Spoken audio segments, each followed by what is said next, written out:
اب مولانا طارق جمیل صاحب اگر کسی خاتون سے جا کے مل لیتے ہیں اور بہن بہن کر کے بات کر رہے ہیں اور نیت بھی یہ کہ اس کو دین کے قریب لے کر آئیں گے, تو ان پر آپ وہ احکام نہیں جاری کر سکتے جو ایک لونڈا لپاڑا جو سارا دن عورتوں کے پیچھے بھاگ رہا ہوتا ہے.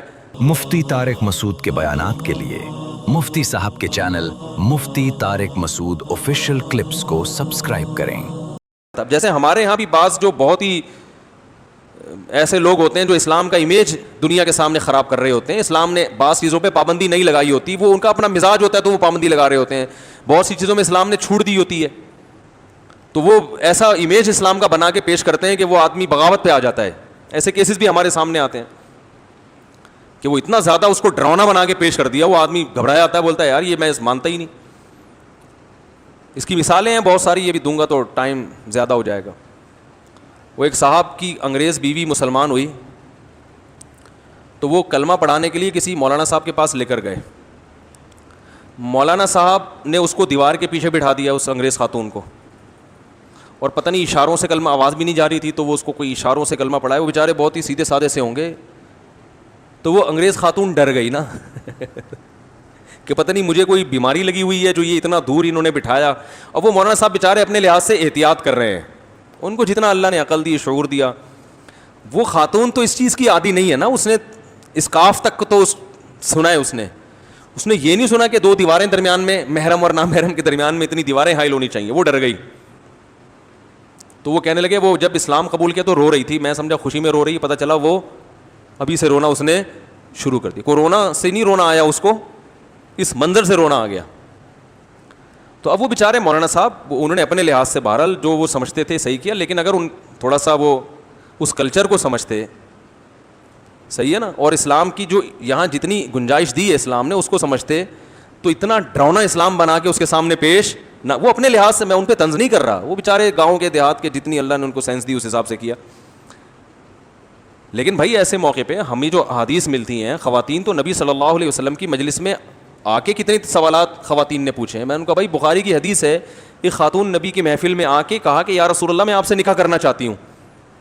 اب آج اگر کسی مولانا صاحب کوئی بیٹھے ہوئے ہوں اور ان کی محفل میں کوئی خاتون آ کے بولے کہ میں آپ سے نکاح کرنا چاہتی ہوں, تو مولانا صاحب بھی دائرہ اسلام سے خارج اور وہ خاتون تو دائرہ اسلام سے بالکل ہی خارج. اور یہ ویڈیو اگر یوٹیوب پہ آ گئی تو دونوں کی واٹ لگ گئی کہ نہیں لگی. تو پردہ کرنا ویسے بھی عورت پہ فرض ہے, مرد پہ نہیں ہے.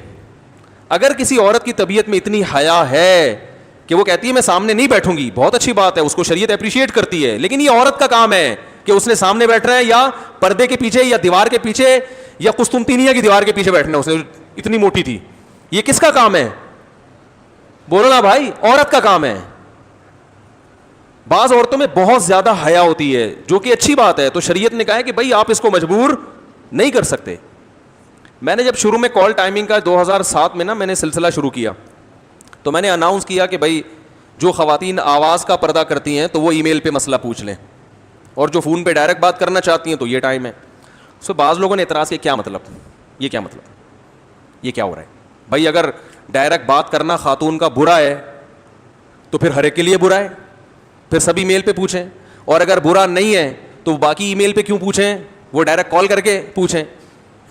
تو یہ سمجھ لیں, یہ جو میں بات سمجھانا چاہ رہا ہوں نا, اب اس واقعے سے سمجھ میں آئے گی. بعض خواتین کی طبیعت میں حیا ہوتی ہے, وہ نہیں چاہتی کہ ہماری آواز کسی مرد کے کان میں پڑے, چاہے وہ مفتی ہو, عالم ہو, بزرگ ہو, تو ان کو مجبور کرنا کہ آپ نے کال کر کے ہی پوچھنا ہے.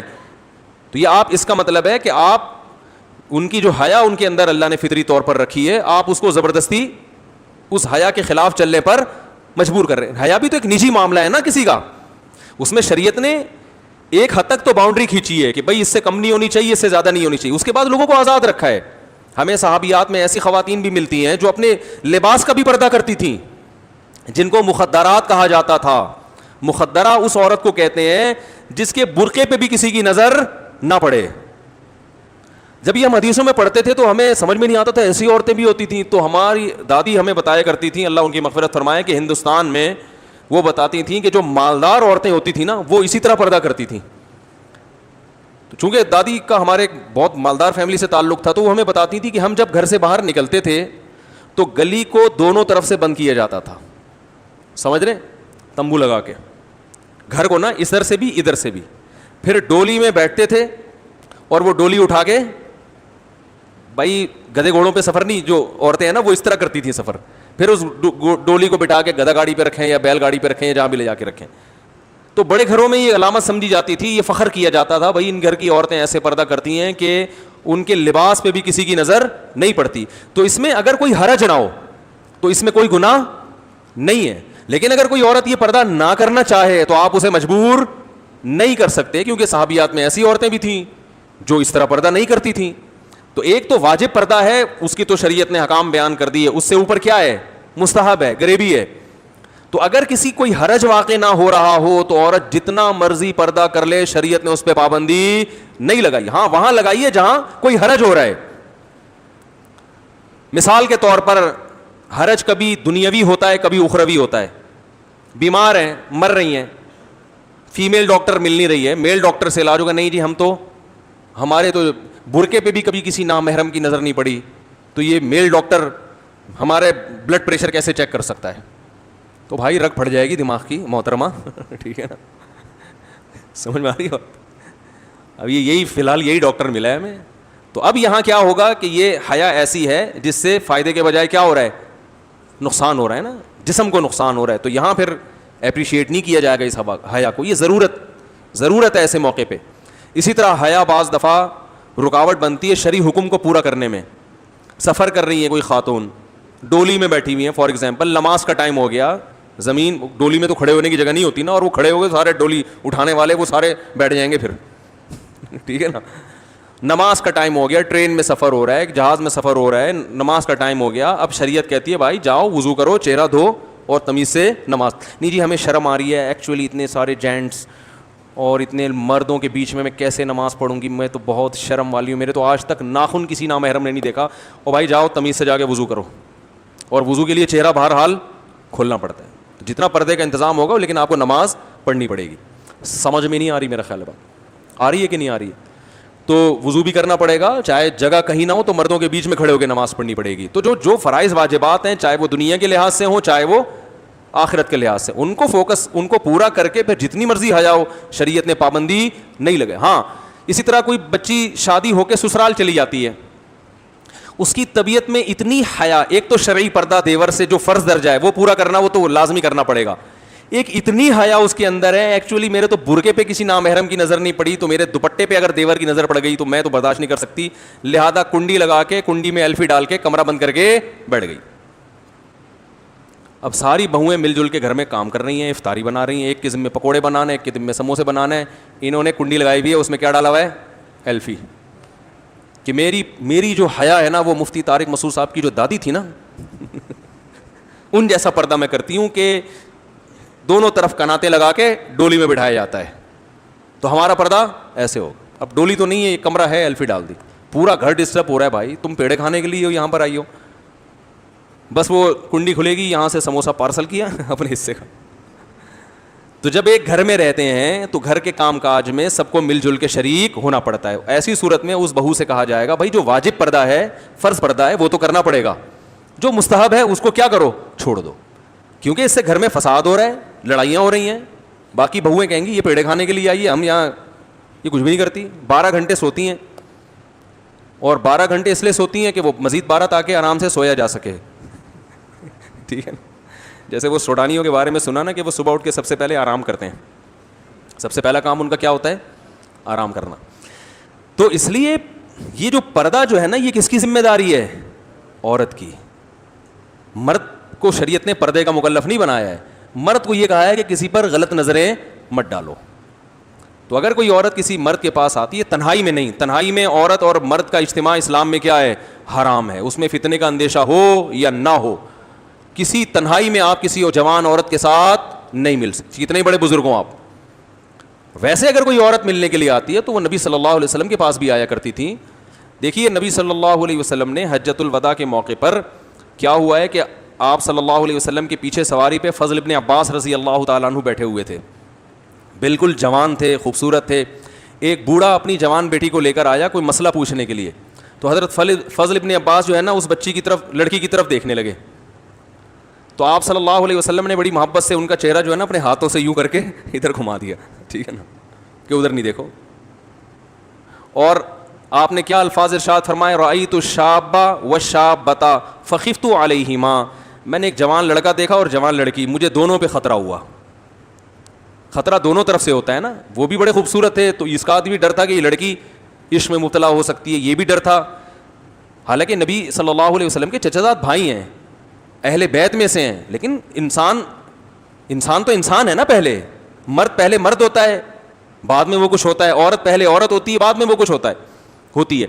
تو آپ صلی اللہ علیہ وسلم نے ان کے چہرے کو ایسے کر کے پھیر دیا. اس حدیث میں بہت سارے اسباق ملتے ہیں.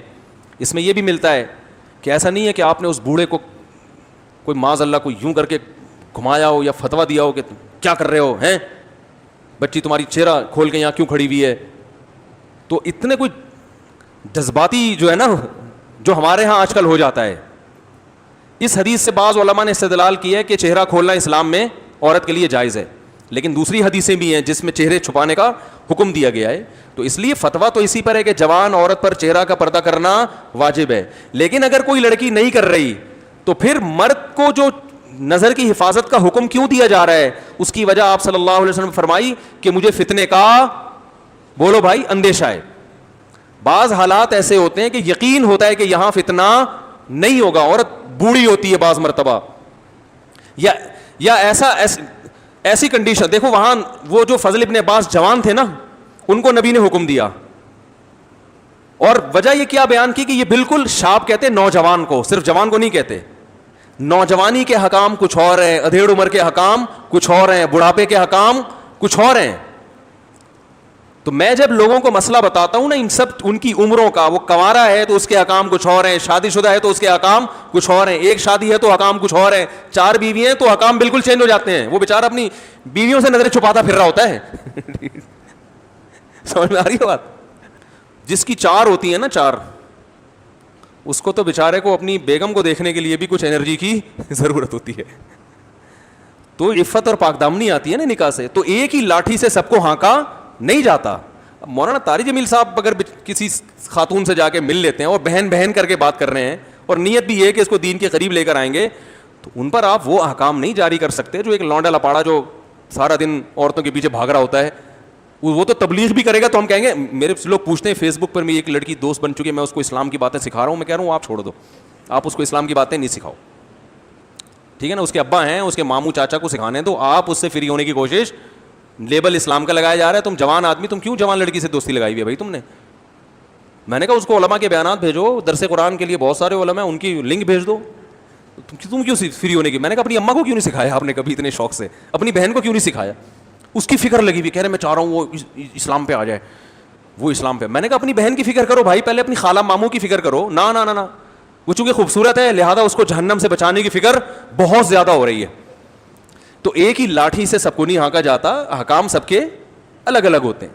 بعض دفعہ اسلام کا امیج ایسا دنیا کے سامنے دکھایا جاتا ہے, اس سے لوگ ڈر جاتے ہیں کہ بھائی عمل نہیں ہو سکتا. ایک صاحب نے کہا کہ میں ملٹی نیشنل کمپنی میں جاب کے لیے گیا انٹرویو دینے کے لیے, تو خاتون انٹرویو لے رہی تھی, تو ہم نے سنا ہوا تھا نظریں نیچی رکھنی چاہیے, تو نظر اٹھائی نہیں, تو وہ اس نے فیل کر دیا نا کہ اس کو بات کرنے کا ایٹیٹیوڈ نہیں ہے, مینرز نہیں ہے. تو کہنے لگے میں نے وہ بدنظری کے خلاف بیانات اتنے سنے تھے.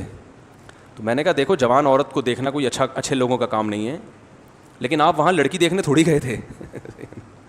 سمجھ رہے ہیں, وہ لڑکی دیکھنے تھوڑی گئے تھے, آپ وہاں انٹرویو دینے کے لیے گئے تھے. تو انٹرویو میں تو یہ ہوتا ہے کہ سامنے بات کی جاتی ہے, تو دل کی حفاظت کرتے, بہن سمجھتے اس کو, انٹی تو سمجھتے لیکن کہتے نہیں, ورنہ وہ ہمیشہ کے لیے فیل کر دیتی ہے آپ کو.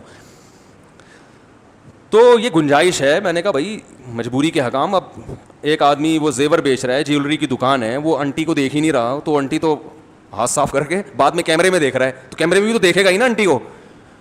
تو بہت سی انٹیاں وہ کیا کرتی ہیں, دکاندار دیکھ نہیں رہا تو ادھر سے چیزیں صاف ہو رہی ہیں ان کی. تو میں نے کہا تاڑ کے دیکھنا یا غلط نیت سے دیکھنا بری حرکت ہے, لیکن جہاں ضرورت ہوگی تو وہاں دیکھنے کی شریعت نے گنجائش دی ہے, اجازت دی ہے, وہ اس میں حرج نہیں ہے. لیکن وہی بات ہے, یہ باتیں کہتے ہوئے ڈر بھی لگتا ہے کہ لوگ اس سے ناجائز فائدہ نہ اٹھانا شروع کر دیں. تو بھائی دیکھو اصل یہی ہے کہ نظر کی حفاظت کرنی ہے. قل للمؤمنین یغضوا من ابصارہم, اللہ فرماتے ہیں مومنین سے کہیں اپنے نظروں کی حفاظت کریں. اس سے کیا ہوگا, ویحفظوا فروجہم, اپنی شرمگاہیں بھی ان کی محفوظ رہیں گی. جتنے بھی بڑے بڑے گناہ ہیں ان کی ابتدا کہاں سے شروع ہوتی ہے, بد نظری سے. جس نے یہیں بریک لگا لی وہ آگے گناہوں سے بچ جائے گا, اور جس نے یہاں بریک نہ لگائی وہ آگے بڑے بڑے گناہوں میں پڑتا ہے. تو ان گنجائشوں کا کوئی ناجائز فائدہ نہ اٹھانا شروع کر دے اور حرام کی طرف نہ جانا شروع ہو جائیں. تو اللہ دلوں کے حالات کو جانتا ہے, اس لیے قرآن میں اللہ نے کہہ دیا یعلم خائنۃ الاعین وما تخفی الصدور, اللہ دلوں کی خیانتوں کو بھی جانتا ہے اور آنکھوں کی خیانت کو بھی جانتا ہے اور سینوں کے بھیدوں کو بھی جانتا ہے. تو غلط ہی ہوتا ہے, اس کو کبھی صحیح نہیں کہا جا سکتا. تو خیر انہوں نے کیا کیا اپنی ڈکشنری سے, یہ میں نے بیان شروع کہاں سے کیا تھا, میں وہ آرڈر کے میں حکام کس میں بیان کر رہا تھا نا, جلدی سے سمیٹتا ہوں وہ. تو اللہ تعالیٰ نے, ہاں وہ میں بتا رہا تھا, گوروں نے جب مذہب کو نکالا نا, پادریوں کو بھی سائڈ پہ لگا دیا. دو وجہ سے, ایک تو یہ کہ مذہب بہت سی چیزوں میں عیاشیوں میں رکاوٹ بن رہا تھا, دوسرا یہ کہ وہ ظاہر ہے وہ مذہب کا انہوں نے اتنا بھیانک امیج بنایا ہوا تھا کہ وہ ویسے ہی فالو کرنے کے قابل تھا نہیں, وہ بہت خطرناک تھا. جیسے ہمارے بعض لوگ مذہب کو اتنا ڈراؤنا بنا کے پیش کرتے ہیں کہ انسان کہتا ہے معاشرے میں, اب جس کو یہ بتا دیا ملٹی نیشنل کمپنی میں جو خاتون بیٹھ اس کو دیکھنا ہی جائز نہیں ہے, تو وہ تو بیچارہ 2-4 انٹرویو میں فیل ہوا, وہ تو پھر گیا نا کام سے, وہ تو پھر وہ کچھ کر ہی نہیں سکے گا. نتیجہ بغاوت کی صورت میں ظاہر ہوتا ہے. وہ کہہ رہے جب مذہب کو فالو کرنا ممکن ہی نہیں ہے تو جتنا فالو کر رہا ہوں اسے بھی چھوڑ دو. ماں باپ کی اطاعت جب بتائی جاتی ہے کہ ماں باپ کو فالو کرنا ہے, اطاعت کرنی ہے, اطاعت بعض دفعہ اس میں اتنا مبالغہ کر دیا جاتا ہے کہ بعض چیزیں ایسی ہیں جہاں ماں باپ کو اولاد پہ زبردستی کی اجازت نہیں ہے. اگر آپ وہ گنجائشیں نہیں بتائیں گے, ایک ہی رخ بتائیں گے, تو اولاد بغاوت پہ اتر آتی ہے. وہ کہتی ہے بھائی ہم اسلام کو فالو نہیں کر سکتے, اسلام نے والدین کے اتنے زیادہ حقوق بیان کر دیے کہ ہماری اپنی پرسنل لائف تو اب کسی کام کی رہی نہیں ہے. تو پورا علم بعض دفعہ نہیں ہوتا, ایک پہلو دکھایا جاتا ہے دوسرا نہیں دکھایا جاتا. ہم جیسے ناقص علم والے لوگ, تو اس کا نقصان یہ نکلتا ہے کہ مذہب سے پھر انسان بغاوت پہ اترتا ہے. تو یہی ہوا, یہودیت اور عیسائیت کا جو منظر پادریوں نے پیش کیا, جو اصل عیسائیت نہیں تھی, اس کی وجہ سے بھی جو لبرلز تھے وہ مذہب سے باغی ہونا شروع. اب جب مذہب کو انہوں نے نکالا ہے تو مینرز کہاں چلے گئے بھائی, اب تو بولنا پڑے گا نا تیل لینے. اب وہ آخرت کا خوف کہ میں فیکٹری میں ملازم کیا میں کام پورا کروں, تنخواہ تو پوری لے رہا ہوں, کام بھی ذمہ داری سے پوری کروں, تو اس نے وہ کام پورا کرنا چھوڑ دیا. اس نے کہا یہ جو فیکٹری کا مالک ہے نا, اس کمبخت نے مجھے اپنے فائدے کے لیے رکھا ہوا ہے, تو جہاں مجھے اپنا فائدہ ملے گا میں اپنا فائدہ اٹھاؤں گا, جہاں اس کو اپنا فائدہ ہوگا. یہ کوئی زکوٰۃ خانہ نہیں ہے, یہ صحیح ہے نا, یہ کوئی خیراتی ادارہ نہیں ہے, یہ اپنے فائدے کے لیے رکھا ہے اس نے مجھے. تو چوریاں اور کرپشن اور جھوٹ یہ چیزیں جب شروع ہوئیں تو پھر انہوں نے اس پہ ورک شاپس کروانا شروع کی. مینرز بھی کوئی چیز ہوتی ہے, دیانتداری سے کام کرنا چاہیے, یہ کرنا چاہیے, اس سے یہ ہوتا ہے, وغیرہ وغیرہ وغیرہ. لیکن چونکہ اس کے پیچھے آخرت نہیں تھی, اس کے پیچھے فیکٹری کے مالک کے اپنے مفاد تھے کہ میری فیکٹری ترقی کرے. مجھے ایک دفعہ ایک صاحب لے گئے کہ اپنی فیکٹری میں میرا بیان کروایا کہ ان سے بولیں تمیز سے کام کیا کرے نا, اس کے بڑے قیامت کے دن ثواب ملے گا اس پہ. تو میں نے بیان کیا بھائی دیکھو ذمہ داری سے اپنی مزدوری پوری کیا کرو, یہ کیا کرو, بہت ثواب ملے گا, اور باس کی بھی ذمہ داری ہے کہ وہ تنخواہیں ٹائم پہ دے دیا کرے. آئی بات سمجھ میں؟ اور کچھ غریبی بھی کبھی کبھار بولو نا دے دیا کرے. تو وہ اس طرح پہ پھر لوگ کہتے ہیں یہ کیا ہو رہا ہے بھائی, یہ تو مسئلہ کیا ہو رہا ہے. اچھا وہ کہہ رہے تھے ان کو کہیں کچھ خود سے بھی کر دیا کریں بغیر تنخواہ کے, یعنی فیکٹری کو ترقی دینے کی دل و جان سے کوشش کریں, دل و جان سے. تو میں نے کہا یہ دل و جان سے کوشش کیوں کریں گے, ثواب کے لیے نا, اللہ راضی ہوگا نا تبھی تو کوئی کوشش کرے گا. یار باس کا حق تو نہیں ہے لیکن میں اچھا اس کو اور ترقی کرے, میں ایک اچھا ملازم ثابت ہوں گا, قیامت میں اجر ملے گا. تو میں نے کہا اجر جب اس کو ملے گا تو آپ ان کی سیلری بڑھا دیں گے تو آپ کو بھی بہت زیادہ اجر بولو بھائی ملے گا. تو ہوا یہ گوروں میں کہ انہوں نے کیا کیا, یہ مینرز ٹوپی ڈرامے چلا کے نا کچھ ایسے ورڈ اور ورک شاپیں شروع کروا دیں, صرف اس لیے کہ ہماری فیکٹری کیا کرے گی, ترقی کرے گی, کمپنی مضبوط ہوگی. اپنا معاملہ ان کا ویسے کا ویسے ہی رہا. اب مثال کے طور پر دنیا میں جتنی بڑی طاقتیں ہیں, مینرز اخلاقیات بہت بولتے ہیں نا یہ لوگ, اپنے اخلاق کا عالم دیکھو. عراق کا بیڑا غرق کیا کہ نہیں کیا, یہ اخلاق ہیں صرف تیل حاصل کرنے کے لیے. عراق کے تیل کے کنووں پہ قبضہ کرنے کے لیے ان بڑی طاقتوں کے مینرز کہاں چلے گئے, تیل لینے. صحیح ہے نا.